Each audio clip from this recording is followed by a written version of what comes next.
Good morning, folks. I had a request to show how to do super advanced penalties. So I thought I'd do super advanced penetration and penalties and maybe face-offs for people that are just learning the game. So if you're just learning the game of Strat Hockey, and there's two ways which you can come across a penalty. One is if you pull a card and it says simply opponent defense 11. So if I take a look at this card here, if Barkov has it and it says opponent defense 11 and 11 is a penalty, then you're going to go to the penalty chart to see what type of penalty it is. So I have this handy chart that I use for penalties, and I'm going to take that chart and this chart and I'll put it in my my website, so if you want it you can grab it. So check for a penalty, you simply go like this. If a penalty is on Matthews, on opponent's defense 11, you look at his penalty rating, which is a D. If he's a D, you flip to the D penalty chart and you're simply going to flip an action card. Now, I also use a 20-sided dice. It may cause a little bit of confusion, especially if you're timing, so I'm going to keep that out of it for now. The only reason I like a 20-sided dice is I use less cards, so I don't go through a whole deck during a period. So to check for a penalty, he's a D. I flip a card. This card is a 15. So if it is a D 15, you can see that nobody else is going to get a penalty. So there's no opponent penalty. If it would have been a 16, then if the other player was a double A, he'd be a penalty. So Barkov is a D. He's not going to get it. Again, a double A on a 17, 18. Now 19 and 20, what you do is this. If I would have pulled a 19 out of here, so if I'm checking for a penalty and I go to check a penalty and I pull this card, which is a 19, then it says refer to the 19 chart. So the first thing you do is you check the penalty ratings of both players. So Barkov is a D and Matthews is a D. So if I know that they're both Ds, then I go to this particular chart and it shows that a D against the D, you index it, is a 1. From there, I take that 1 and I go to the 19 chart because I pulled a 19 on my action card. And I simply roll 2 dice. So 1 on 1 is a 1. I index the 1. I roll 2 dice and I get a 6. So the penalty is going to be 2 and 0. So Matthews would get 2 and Barkov would get 0. Let's say if the opponent was, say, a double A. So Matthews is a D. He's going to go against his opponent, which is a double A. So that would be a 5. So again, I go to the 19 chart. I would go to 5. I'd roll the dice. And I get a 9. So on a 5 going down to a 9, it would be a 5-minute major and 0 for the other player.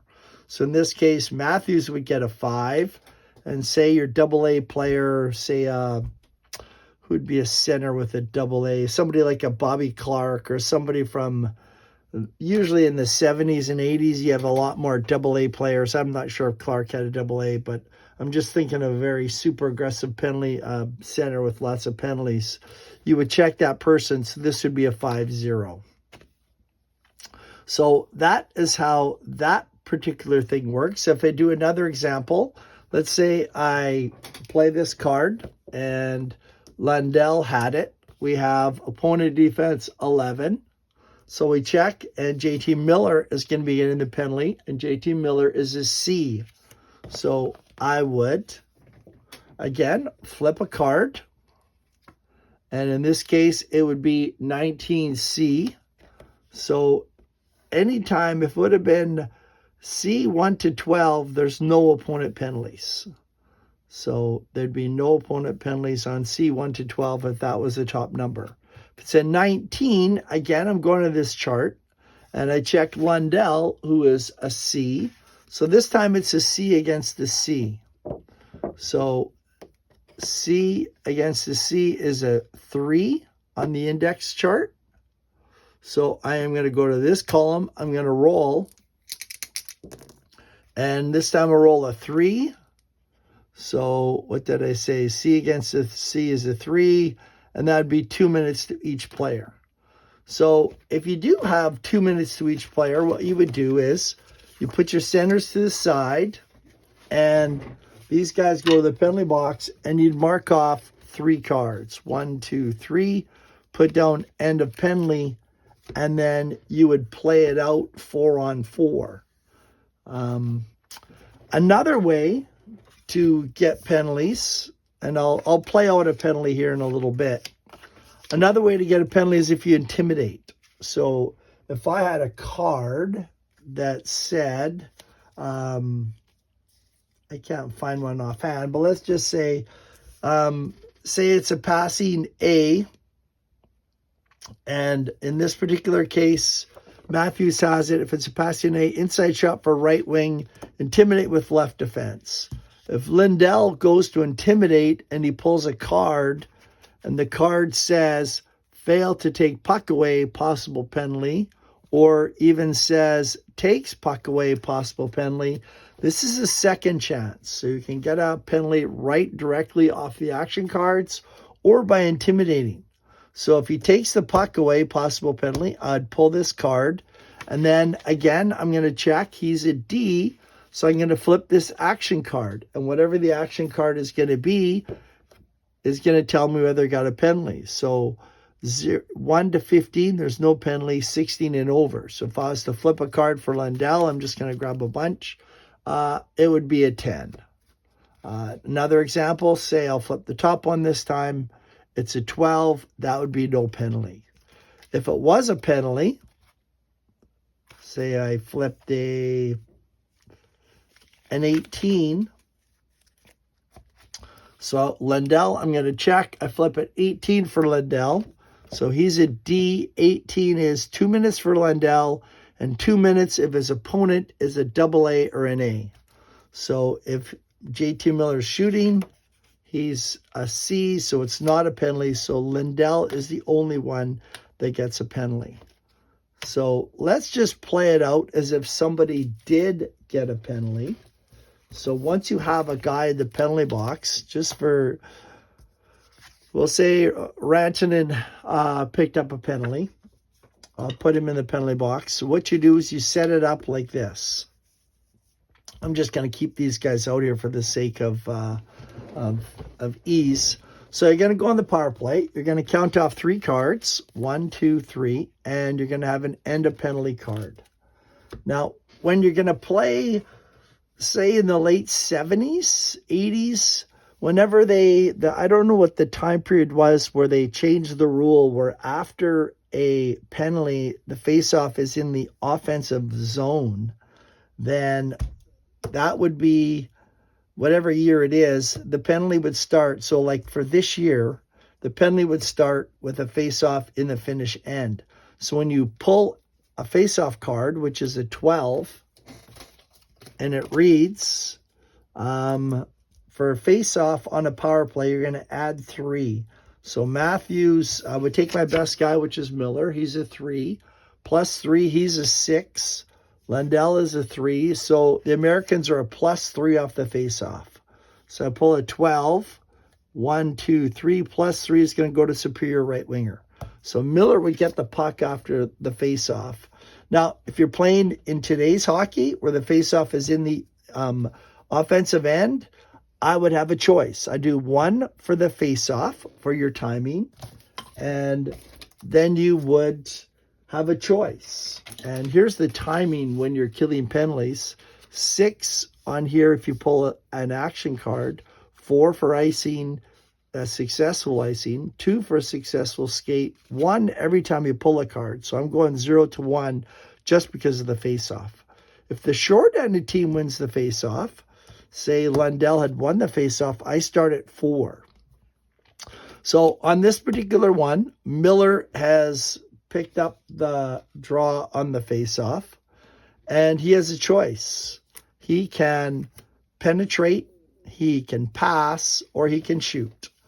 And for Miller, I'd probably penetrate. And when you penetrate on the power play, it is going to be, he's a 4, so it's going to be 1 to 13. So I'd simply pull an action card. When I pull an action card, I move my timer. So every time you grab one of these cards, you're going to move it 1. If I take a look, it's a 7. So he now has an inside shot. So I'm going to roll for JT Miller. It is an 11. Save over the left winger. So Lundell has it, and his choices are to skate, which is 1 to 12, and a successful skate, as I mentioned, is going to be to move twice. I can ice it, which is going to move it 4 times, or I can draw an action card, which is going to move it 6. And he is going to ice it. So I'm going to draw an action card, so that I'll move it 1. And puck iced, power play team loses puck, shorthandle has defense. So because of icing, I'm going to move it 4. 1, 2, 3, 4. And on card number 7, there's a little red dot on my chart. Card 13 and spot 19, that's where you flip an action card. So I've reached 7, so I'm going to take my action card and I'm going to flip it. Remember, when you start, put down end of penalty after 3 cards. So now Lundell has the puck, and he's probably going to ice it again. I very rarely ever go for an action card. To pull an action card shorthanded, it's usually loose puck, inside shot for other player. If I'm down with 2 cards to go, I may pull it, but very rarely do I do it. It's sort of, you're going to give up a good chance. So Lundell has the puck. I'm going to ice it in this circumstance. So puck ice, shorthanded right wing, defensive 12. So 1, 2, 3, 4, and 1 for pulling a card. So it's 5. And you would check right wing defense 12. His defense 12 is takeaway puck. So he has it. Now, there's a house rule that I actually quite like, and that is, you see the number in brackets? That's their penalty killing number. So mainly in Strat-o-Matic, the only time that comes up is on rebounds. But I'm sort of a purist, so I will use that number as his for icing. So it takes away puck on a 12 and a 13, because the defense rating correlates to 2, 3, and a 4. But maybe that could be information overload for people just learning the game. So maybe I'll leave that for another video. So Barkov has it, and he's going to ice it. So I'm going to turn a puck. It says I'm going to move 1 for taking an action card. Puck iced, 1, 2, 3, 4. And power play team has control, outside shot only for the center. So the puck is going to go to Matthews. I've now crossed 13, so I'm going to flip over the second card. So they're timing cards. So we have an outside shot only for Matthews, so he has to shoot on the outside. And he's going to shoot. It's going to be an 8, which is perfect. So save. He can deflect it or go for a rebound. I'm just going to go for a rebound for right now, just to show you. If you go for a rebound, then you're going to move this. Remember, every time you grab an action card, it's going to be 1 off the timer. I'm going to check for rebound, and it says defensive right winger if his defense rating is a 2. So again, as I mentioned, that number in brackets is what you look at for penalty killing. So his defense, Barkov, is a 3, and it does match. So he is going to get control of the puck. And now I'm on 18. And with Barkov, I'm going to skate to end the penalty. And his skating is 1 to 14. So I'm going to draw an action card. And if I draw an action card, I'm going to move it 1. And I'm going to see if I'm going to skate. And it's a 9. So it would be a successful skate. And I'd move it 3 more.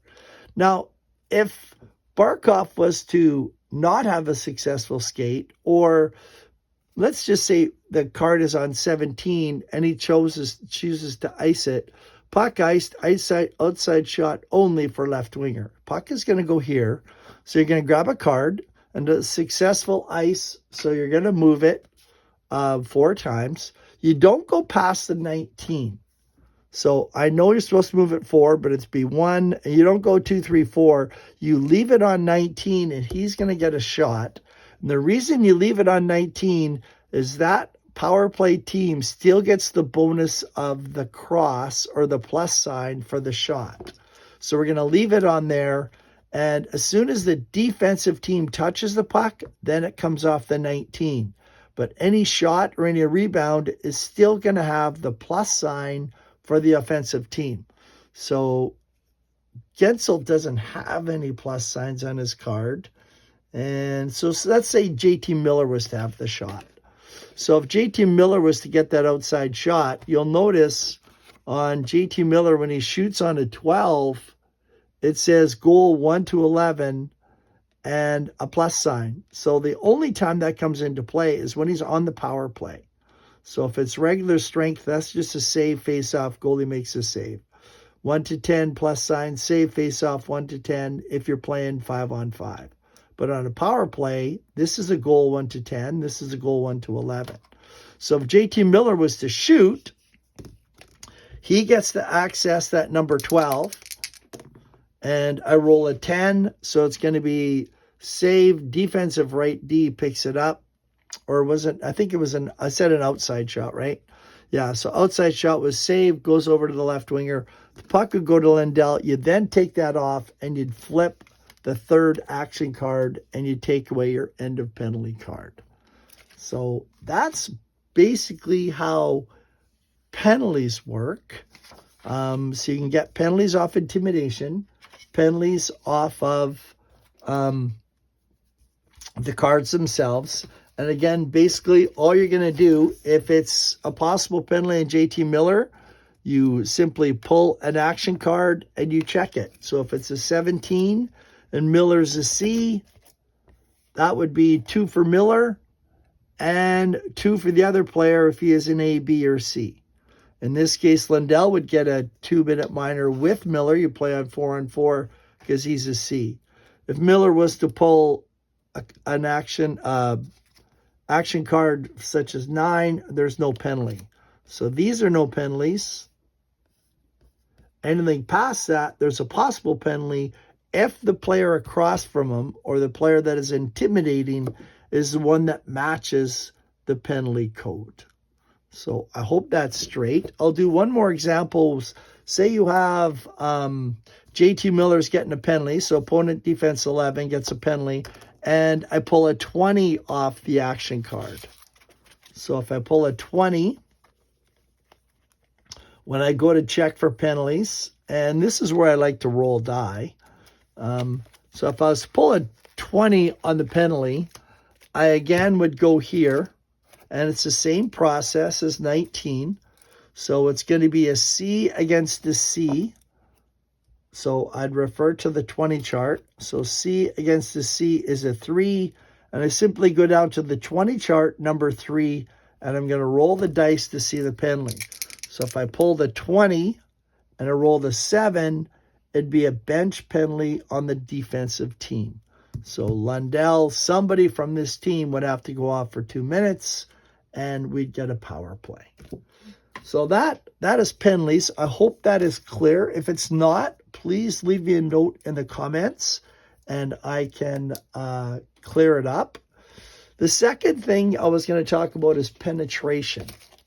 So when you're penetrating in super advanced hockey, you're going to be penetrating using the stars or shooting tendency stars on the player cards.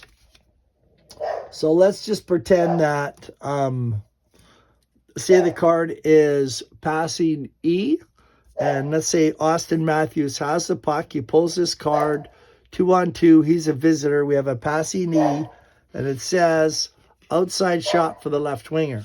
So now Gensel has an outside shot, and when you're playing advanced, you'd simply check offense against defense. So it's a 4-on-4, which is a 1 to 8. So you'd reference the penetration chart, and the penetration chart would show you that 4 on 4 is 1 to 8. Now, I've been playing this since 1980, so I have all these memorized. Now, if you're going to play super advanced, what you're going to do is this. You're going to check his tendency rating, which is 4 stars. And you can either roll a 20-sided dice, which I do sometimes, or what I've been doing lately is in the bottom of all these action cards, they have a number that, you're going to roll a 30-sided dice, not a 20. You're going to check the number in the bottom corner of your action card. So for Gensel, he is a 4-star shooter. I'm going to check my table for 4 stars. And for Gensel, a 1 to 14 on a 30-sided dice would be against the opponent. If it's a 15 to 18, I go against my lefty. If it's a 19 to 22, I roll on the 30-sided dice. I get a penetrate against the right D. If it's 23 to 30, you can go against, you have to pass the puck. Now, if you don't have a 30-sided die, what I've been doing lately is using the bottom of the action card. I just don't look. So my main focus is the opponent, because more often than not, you're going to go against the opponent rather than the lefty or righty or pass. So Gensel is a 4. He's going against Rantanen, which is a 4. So that's a 1 to 8. That's not a great way to pass. I would probably pass in this case. But let's just say for passing J, you're going to be successful about 40% of the time. Passing JK, you're going to be successful about 50%. And JKL passer are successful passing about 60%. So if I was to penetrate, so 4 against the 4, as I said, instead of rolling 30-sided dice, I'm going to check the corner number in these action cards. So I would declare it without looking at it. So let's say I'm going to penetrate, and the number is a 21. So he's got 4 stars on his tendency rating. So a 21 means he's going to go against the right D. So Gensel's going to go against Heiskanen, which is an even worse situation. So now it's 4 against a 5. So a 4 against a 5 would be 1 to 6 chance to penetrate. So that's how penetration works in the super advanced hockey game. I'll just go over one more example. Let's say Barkov had the puck and we have, say, a passing C. So passing C reads outside shot for right winger. So Rantanen has the puck. And again, when he has an outside shot, he can pass, he can shoot on the outside column, or he can penetrate. Now, for him to penetrate in the super advanced system, he is a 4-star player. And so a 4-star player, again, you're going to be using this chart. If he's a 5-star, you'd use this. So 5-star has the best chance of penetrating 1 to 20 against your opponent, 20-25 against your lefty, 26-30 against your righty. So you'll always penetrate if you have 5 stars. 4 stars, you're passing on 23-30. And 3 stars, you're passing half the time on 16-30. So if you were going to penetrate with Rantanen, so this time I'm going to take a look. I'm just going to pull the next card. This is a 28 on the card. So Rantanen is also 4 stars at 28. So he would be forced to pass the puck. 4 stars, 28 is a pass. So I'd grab a puck, check pass, loose puck, defensive right winger has control. So JT Miller has come up with the control. So that is how you penetrate with the super advanced system. So you're going to check the stars and you're going to check your action card, use the bottom number here, or if you have any 30-sided dice kicking around, they're a little big and awkward. That's why I've sort of gone back to using the action cards. You can do that. Last thing I was going to cover, I think, is face-offs. Face-offs are really quite simple. you take a look at the top guy for each team. So in this case, you have Barkov's a 3, Matthews is a 2. You wouldn't use Matthews in this face-off. You would use JT Miller. So it's a +3. So this would be even. You flip an action card, or for me, I roll a 20-sided die for my face-offs. That way, I guess, just to keep these intact. So I'm not going to go through a deck in a bit when I do it. So if the face-off was a 16 and they're even, I'm going to go to even 16, visitor right defense picks it up. If, say, Miller wasn't out there and it was they had Austin Matthews and another right winger, Barkov's a +1 on a 16. 16 +1 would actually go to the inferior left winger, and the puck would go over to Gensel. If you're on the power play, you're going to get +3 advantage on the face-off. 2-man advantage, you're going to get a +4. If it's center against the wings, so if you roll a bunch of 19s and your guys all get kicked out, so say for the face-off, I rolled a 20, and so Miller gets kicked out, and I roll a 20 again, Matthews gets kicked out. Then for that third face-off, it is now Gensel, who's a winger, he's not a center, against Barkov, who's a +3. You would add an extra +1, so Barkov is now a +4 on that particular face-off. Hopefully that helped. Please let me know in the comments if this is not very helpful. So that is a super advanced passing, penalty, and face-off system. That's all for now, folks.